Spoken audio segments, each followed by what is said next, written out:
lovelies, and welcome back to my channel, Sunflowers and Moonbeams. This is episode 3 in my Shadow Work Sunday series, and if you haven't already, I do highly recommend that you begin with episode 1, which I will link for you down in the description box below. And that's because episode 1 contains important information about what to expect from this series, my disclaimers, and an overview of shadow work in general. So for this episode, I'll be showing you a spread that I often use, and I'll do an example reading for you. After the example reading, I'll have a shadow work exercise for you to do, as well as some accompanying journal prompts. We will end this episode with a self-love, self-care oracle practice, as well as an accompanying exercise and a journal prompt to go along with it. Now, as I said in the previous episode, you can choose to do any of these activities, a combination of them, all of them, none of them, if they make you too uncomfortable or simply don't resonate in the moment. And you can even spread these exercises out throughout the week or longer if you wish. It's entirely up to you. Now, remember, I am here to offer you suggestions, guidance, and encouragement for you on this journey, but please keep in mind that none of this is meant to replace legitimate therapy of any kind. I am a tarot reader, not a medical professional, and your mental health is important, so only do what you're able to safely. Now, let's get started, okay? So, each week I'm trying to use different decks so that y'all can see how shadow work can be done with a variety of spreads. This week I'm using the Tarot of Mystical Moments by Katrin Weltstein, and I have my ring lights turned off so that it doesn't glare, so hopefully y'all can see okay. This week I decided to just use the tarot by itself. Normally I will use tarot and oracle together, but this time I decided to just use tarot by itself. Okay, so this spread has 5 positions. And like I said, you can use tarot, you can use oracle, you can use both, whatever is comfortable for you, whatever your preference is. You can use the deck that I'm using, you can use any deck you want, whichever. Okay, so I'm going to lay out the cards as I ask the questions, and I'm going to pop the questions up on the screen for you, and when I'm done laying the cards out, I'll have it so that you can screenshot the positions and everything if you need to. So this first question, position number 1, is how is my self-talk affecting my ability to be true to myself?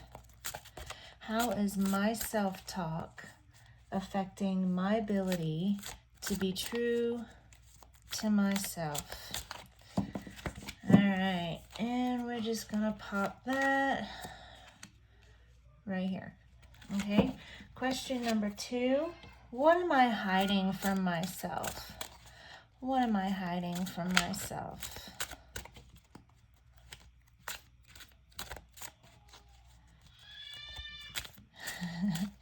Y'all probably hear my kids in the background, so sorry for that. The little one woke up from her nap.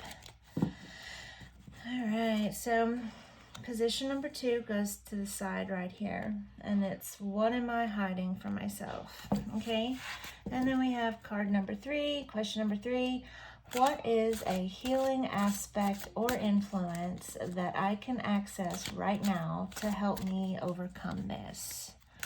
What is a healing aspect or influence that I can access right now to help me overcome this?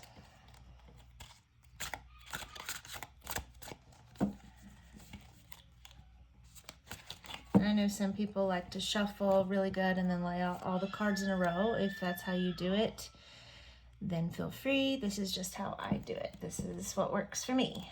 All right, so position number 4, what do I need to let go of? Okay, what do I need to let go of? What do I need to let go of? Okay, that'll go right here. And then the last question, question number 5, is what do I need to nurture? What do I need to nurture? Okay. And that's going to go right there. Okay. All right.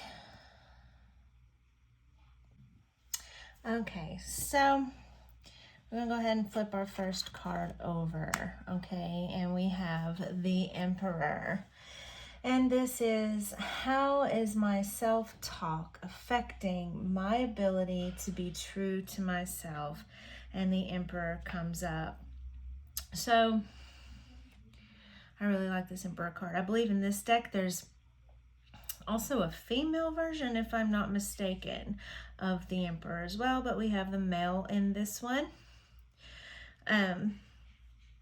So when I think of the Emperor, he exerts confidence, right? He exerts structure. You know, you can see he looks very confident. He has this building on his head he's balancing, you know, structural. He's got his head on straight.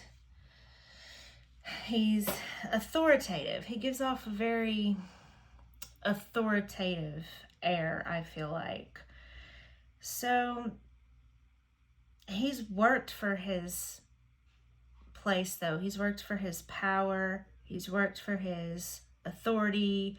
The reason that people are listening to him, you know, he's disciplined, you know, and he's experienced. So in regards to this question, how is my self-talk affecting my ability to be true to myself?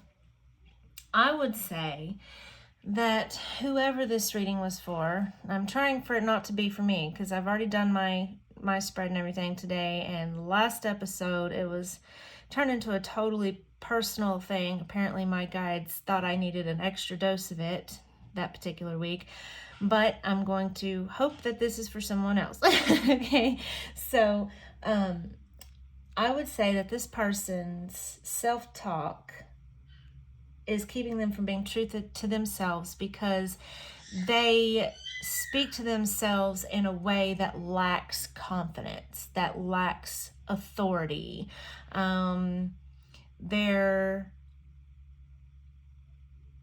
undisciplined in the way that they show themselves care. They may feel like they're not in control, and so they speak with doubt and they speak with negativity, and they're questioning their choices. And if they're in a position where others may need to listen to them, they may feel like they've not earned that role, like they've not earned that guiding leadership role that they may find themselves in. I feel like because they put themselves down too much with their doubt and their self-doubt and lack of confidence, that's keeping them from reaching their full potential. They're not being true to themselves because they can't get past that. They can't move past that lack of confidence in themselves, and speaking of themselves in a negative manner like they do is keeping their true, confident, authoritative, take charge, you know, I'm in control, I can do this, I've got this leadership aspects of them. It's keeping it pushed down. Okay, so question number 2, what am I hiding from myself? And we have the Page of Pentacles. I really love this card. It is so pretty with the flowers and the little girl in the little petal dress. So pretty. Okay, so the Page of Pentacles is it's new, right? It's youthful. It speaks of opportunity, right? And she has her watering can and the flowers blooming near her. You know, she's full of potential and growth. So what I would say is this person is hiding their true potential for growth. They're hiding their potential for new opportunities from themselves because they may not be seeing the results they want as fast as they want them, or they are, because of the way they speak about themselves and their internal monologue, maybe that's prohibiting their real growth. So they're hiding from themselves their true potential. They don't understand what they could be capable of. They don't see it. They don't see a future where they could do better, be better, say better, feel better. They're not grasping it. They're hiding that aspect of potential growth from themselves. All right, so card number 3. What is a healing aspect or influence that I can access right now to help me overcome this? And we have the 10 of Pentacles. Look at his beard though, y'all. Okay, so the 10 of Pentacles obviously is a very positive card, right? So that's good that it's in the healing aspect or healing influence that this person can access. So the 10 of Pentacles is stability, right? Very stable. And he's got his little family here. He's got his big house. He's built his empire. You know, he's sitting on top of it. You know, he's built a legacy for himself. And he's sharing that wealth with his family, that abundance. And he feels secure in that, right? So I feel, in regards to this question, that a healing aspect or influence that this person can take away to help them overcome this is that it's not something they are going to be able to do overnight, right? This man did not create his fortune and his empire and his legacy overnight, okay? He's an old man, okay? He has kids and grandkids and everything, right? It takes time, okay? And maybe this person is putting too much pressure on themselves to have everything perfect right now, to be the perfect mother, the perfect father, the perfect husband or wife, or the perfect friend, or the perfect partner, or the perfect person in their career for their job, the perfect employee, whatever, the perfect artist, the perfect musician, whatever it is that they're struggling with and they feel like they're not getting fast enough. I feel like this will put them at ease, because this is telling them, hey, Rome wasn't built in a day. This is a process. That is something that will help, because putting too much pressure on yourself can really be crippling, because you feel like everything's mounting on top of you, mounting on top of you, mounting on top of you, and it can be absolutely suffocating, right? To feel like you have to live up to all these different roles or all these different expectations that you have for yourself or that other people have for you. But the 10 of Pentacles is coming in to say, look, you can have your legacy. You can get it. It's achievable. It's right there.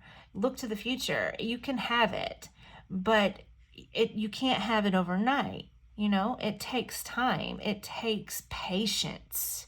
It takes work, you know? And I feel like that is a healing message, you know, to say, hey, it ain't all got to be perfect right now. It'll come in due time. It will come. Okay, so number 4, what do I need to let go of? And this is, the Knight of Swords. Okay, so when I think of the Knight of Swords, I think ambitious, right? This person is flying on a feather. She has words on her dress and a pen in her hand, and she's slicing through those clouds, right? She is ambitious, and she's not afraid of her opposition, whatever's in her way. Okay, like that cloud's in her way, she's just gonna slice right through it. It also means, you know, opinionated, right? This person, a knight of swords, sorry, can be very opinionated, and they can be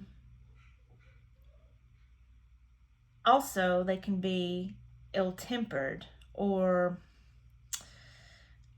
maybe they are, if we're looking at the shadow aspect of this, maybe they're full of self-doubt, which would go back to the question we had up here, right? So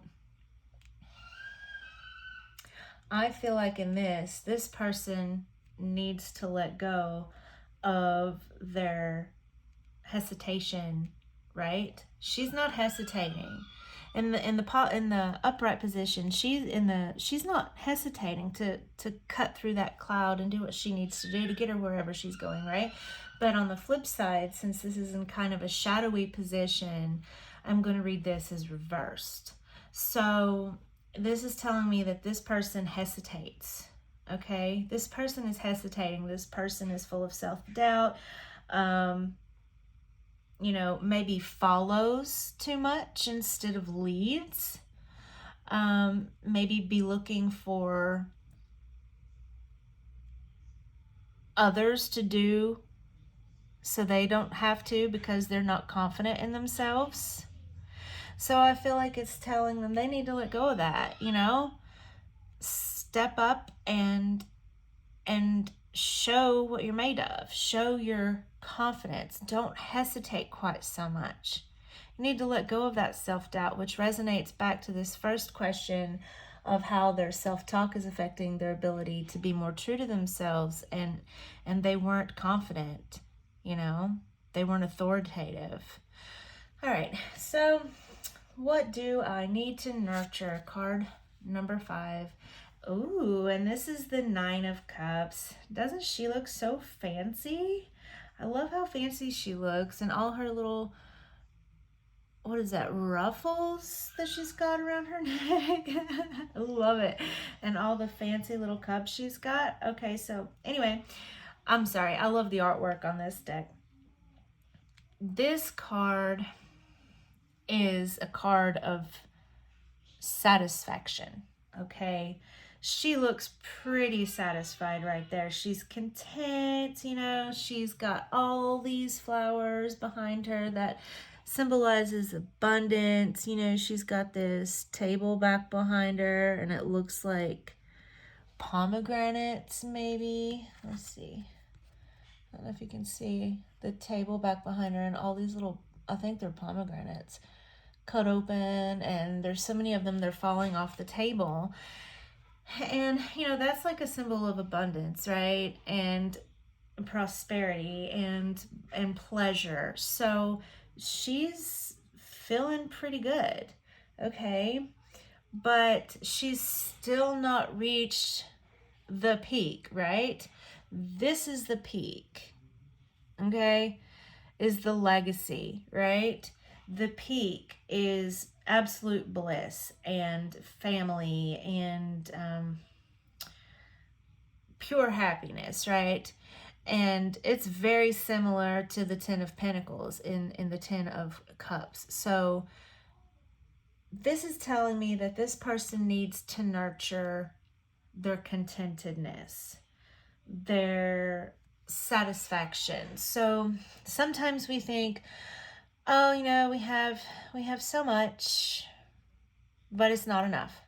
Want, gimme. But oftentimes people are so worried about the next best thing and the next better stage of their life, or the next accomplishment, or the next step they need to take, or I need to have this, and this to be happy, that they completely forget about just learning how to be content where you are. Show gratitude for what you already have.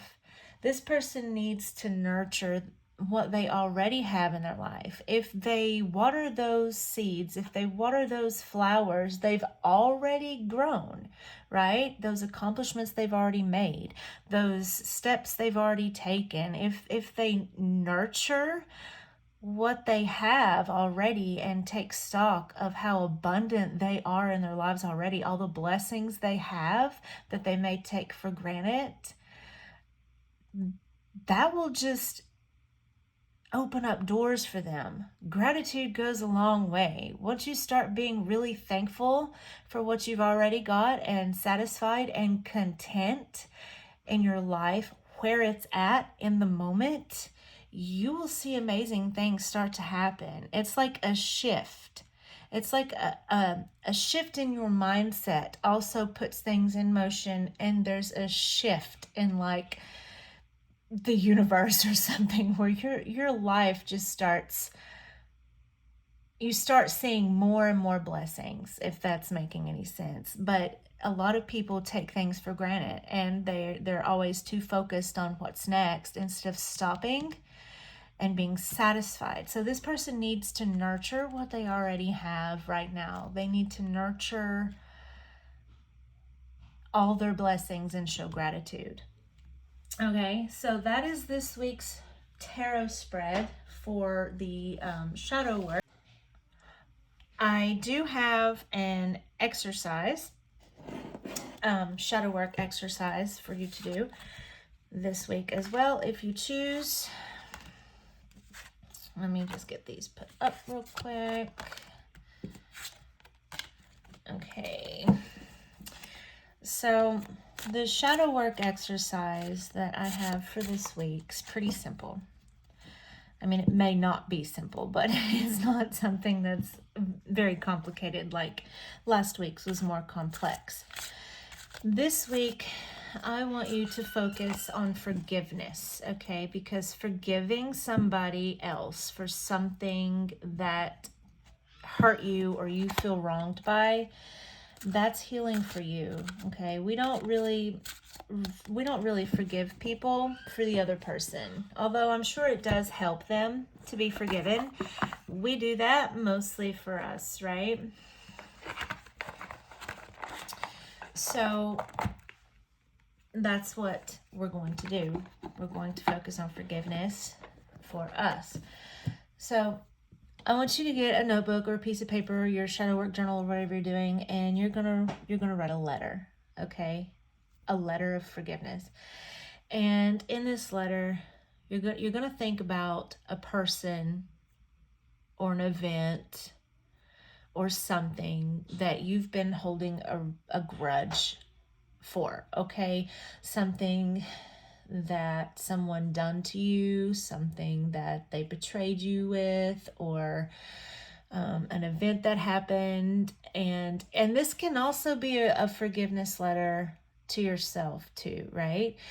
Because a lot of times we are hard on ourselves and we don't forgive ourselves either. So if you are holding something in and it's eating away at you, even if you may not realize it, little things like this, it can eat away at you subconsciously and you don't even know. But just try to think of something or someone that you have a grudge against, or that you feel resentment and anger and hurt towards, right? And I want you to sit down and I want you to sit it out and write it out like a letter, okay? Dear so-and-so, or dear me, or whatever. And I want you in the first paragraph to write about the incident or the moment or the feelings or the experience or whatever that occurred that has left you feeling angry or hurt, or whatever it is you're holding a grudge for, okay? I want you to explain it, okay? Write it all out. Put as much detail into it, into the experience you had as you can, okay? Even if it's a lot, even if it's not much, it doesn't matter. You need to write out as much detail as you can, okay? And then in the second paragraph, I want you to write about why you're having such a hard time letting it go. What are you feeling? What did you feel in that moment when it happened? What are you still feeling now? However long ago it was. Is there a difference? Do you feel any different about it? Is it still as fresh as day in your memory? Write about that, okay? As much detail as you can, okay? And if you notice that you feel differently today than you did when that event happened, do write about that too, okay? Write about the difference. What did you feel then? What do you feel now? And then in the third paragraph, I want you to write about how holding on to that grudge has affected your life. How has holding on to that anger and resentment and hurt and that horrible thing that happened or someone done or you said or whatever, how has that affected your life day to day? Does it affect your actions? Does it affect how you do things? Does it affect how you see things? Does it affect your emotions, how you feel, how you react to things? Are you more cautious, more scared? Write about that. Write about how it's affected you, how it's changed you, okay? And then in the last paragraph, I want you to write about how freeing it would be, how you would feel if you could just let it go, if you could put it behind you, if you could get your life back on track, so that it's not affecting you the way that it does, okay? Write about what kind of life that would be. You can write about how your life was before. If you have trouble envisioning what it would look like to not be holding on to that and carrying that weight around, that would be helpful. If you could just write about how your life was before, and then just write down, I want it to be freeing like that again, okay? I don't want to be held back by it like I am now. I want to be able to talk to you like I used to, or I want to be able to not be triggered by things because of this like I am now, or whatever the circumstances are, whatever the case may be. I want you to write about how freeing it would be. Now, even if you're not in a place of forgiveness yet, that is fine. Forgiveness is a process, okay? But this is just helping you open yourself up to the possibility that you can learn to forgive, whether it's yourself or someone else or a situation or whatever the case may be. It is to open you up to that forgiveness, because like I said, we don't forgive other people for other people. We forgive other people for ourselves because it does hold us back. And that's what this letter is to help you take stock of. It's to show you how it's hurting you and hindering you and holding you back and everything else by holding on to that forgiveness, okay? And then I want you to write at the bottom, and even if it's not true, okay? Even if it's not true, I want you to write, I forgive you for blah, blah, blah, blah, blah. And then sign it, and then date it. And then that's the exercise, okay? Because even if you don't mean it, just writing it out and thinking it in your mind, it kind of opens that door to where one day you may be able to make it a reality, okay? It kind of takes the brick out of the wall, okay, for that wall to crumble down, okay? You see what I'm saying? Now, a journaling prompt that you can do with this exercise, if you choose to, is to make a list of all the ways that you think you could forgive this situation. Like, for example, if an event happened at the hands of a person or words of a person or whatever, and that's what you're holding on to, that you need to let go of, I want you to write a list of how you can start forgiving that, okay? What steps do you think you would need to take? What do you think it would take you to forgive that person or that event or even yourself, whichever the case? Would it be a one-on-one discussion with the person, if that's possible? Would it be meditation? Would it be changing something about your behavior that this has affected so that you can kind of free yourself from its binds? Would it be trying to journal about your feelings about it on a deeper level? Just write a list of all the things, all the steps you think you can take, all the things you think you can do that would help you lead yourself to forgiveness of this person, this situation, or what have you. And that is the journaling prompt. Now, we used Believe in Your Own Magic Oracle deck for the self-care part of this series last week, but I really love these cards for this, so I'm going to use it again this week. So my baby's in there with her daddy and brother and sister, and they're all playing, so you might hear that in the background. But like I said, I'm using the Believe in Your Own Magic Oracle by Amanda Lovelace. This is one of my favorites for this sort of thing. Now, like I said in the last episode, you can follow along and use this card that I'm doing and the prompt and exercise that I create out of it. Or you can get your own deck, just as long as it's one that gives off kind of soothing, encouraging, calm, self-love, self-care messages, okay, type vibes, because that's the kind of deck you're looking for here. And then you can see how I do this and create an exercise and a prompt to go with it. Or you can, like I said, you can just follow along with what I do here.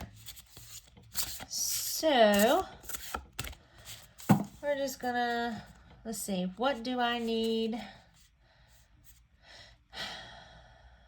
What do I need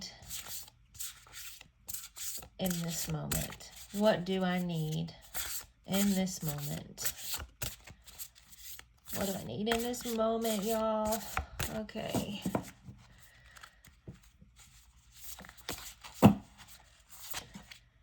And we have stars. Okay, I'm gonna zoom us in. Okay. There we go. All right, so stars, that's a pretty card. You can manifest your every wish. You can manifest your every wish. Okay, I like that. So we're gonna go to the guidebook and I'll show you what that says. It's time for you to take your goals and turn them into your reality. Create that dream board. Wish on those shooting stars. Write in a daily manifestation journal. Cast a small or large spell. The universe is waiting to give you exactly what you deserve, given that it's best for everyone involved. Keep in mind that you also need to believe that you deserve it. Okay, so I really like that. So what I need right now is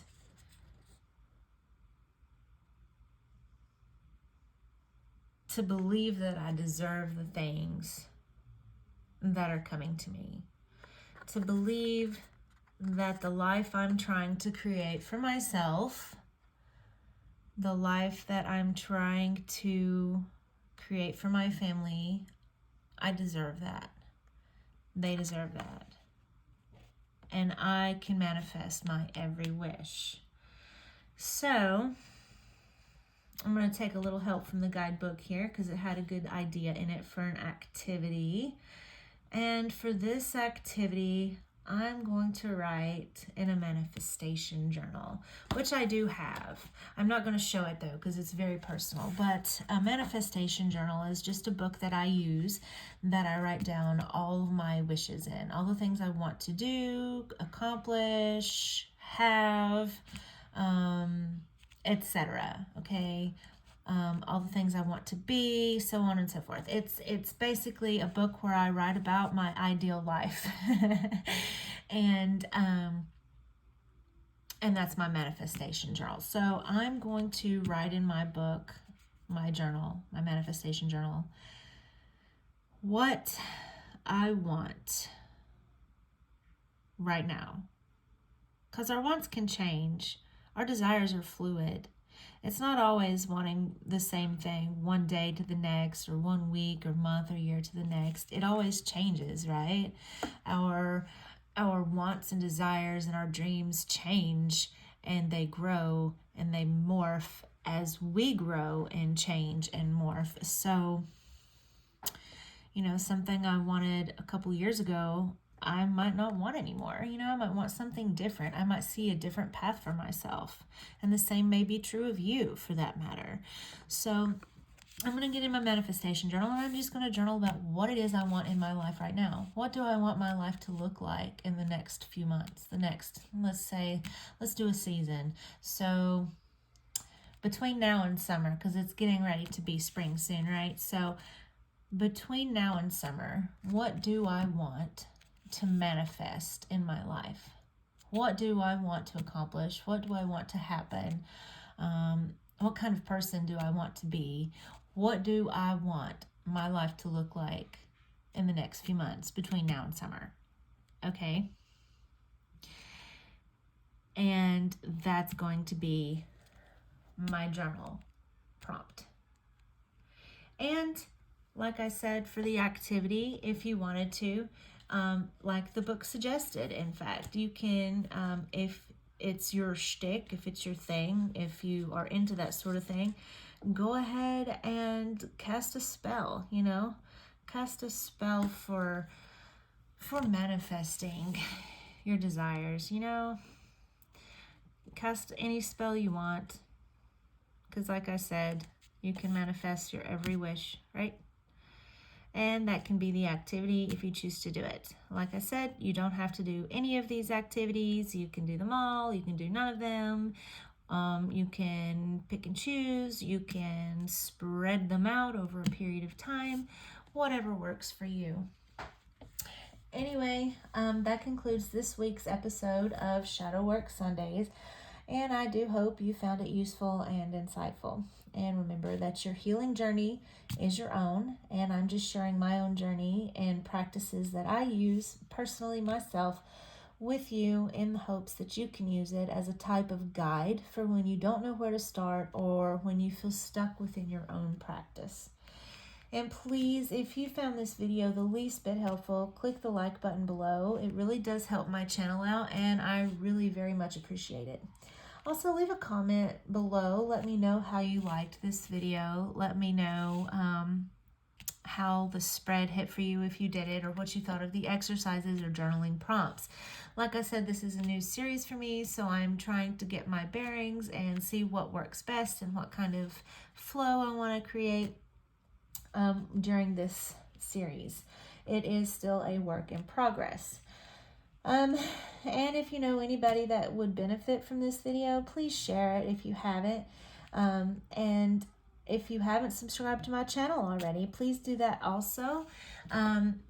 If you enjoy this type of content and tarot and oracle related videos, and click my notification bell below that so that you'll be notified whenever I post new content. I wish you all the best on your healing journey, and I'll see you for another episode next Sunday. As always, thanks for watching.